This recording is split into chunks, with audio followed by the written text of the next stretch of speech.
മാർപ്പാപ്പയെ സന്ദർശിച്ച നരേന്ദ്രമോദിയെ ആക്ഷേപിക്കുന്ന കെപിസിസി ഔദ്യോഗിക പേജിലെ പരാമർശത്തിൽ വ്യാപക പ്രതിഷേധം. പ്രധാനമന്ത്രി നരേന്ദ്രമോദിയോടുള്ള അതിരുവിട്ട വെറുപ്പാണ് കോൺഗ്രസിനെന്ന് അനിൽ ആന്റണി എക്സിൽ കുറിച്ചു. കത്തോലിക്ക സഭ വിശ്വാസിയായ സോണിയാഗാന്ധി പരാമർശത്തിൽ മാപ്പ് പറയണമെന്നും അനിൽ ആന്റണി ആവശ്യപ്പെട്ടു. കെ.സി. വേണുഗോപാലിന്റെ അറിവോടെയാണ് ആക്ഷേപമെന്ന് കെ. സുരേന്ദ്രനും ആരോപിച്ചു. കെപിസിസിയുടെ ഔദ്യോഗിക പേജിലാണ് ആക്ഷേപകരമായ പരാമർശം ഉണ്ടായത്. ഇറ്റലിയിൽ നടന്ന G7 രാജ്യങ്ങളുടെ സമ്മേളനത്തിലെത്തിയ പ്രധാനമന്ത്രി മാർപ്പാപ്പയെ സന്ദർശിച്ചിരുന്നു. മാർപ്പാപ്പയെ പ്രധാനമന്ത്രി ഭാരതത്തിലേക്ക് ക്ഷണിക്കുകയും ചെയ്തിരുന്നു. ഇതിനു പിന്നാലെയാണ് പോസ്റ്റ് പ്രത്യക്ഷപ്പെട്ടത്. അവസാനം പോപ്പിന് ദൈവത്തെ കാണാനായി എന്ന വിവാദ പരാമർശത്തോടെയാണ് പോസ്റ്റ്. കോൺഗ്രസിന്റെ നിലപാടിനെതിരെ BJP നേതാക്കൾ രംഗത്തെത്തി.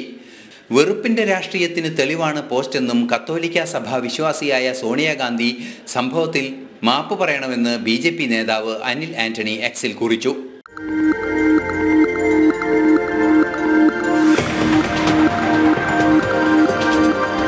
AICC general secretary K C. വേണുഗോപാലിന്റെ അറിവോടെയാണ് പോസ്റ്റെന്ന് കെ. സുരേന്ദ്രനും സമൂഹ മാധ്യമത്തിൽ വ്യക്തമാക്കി.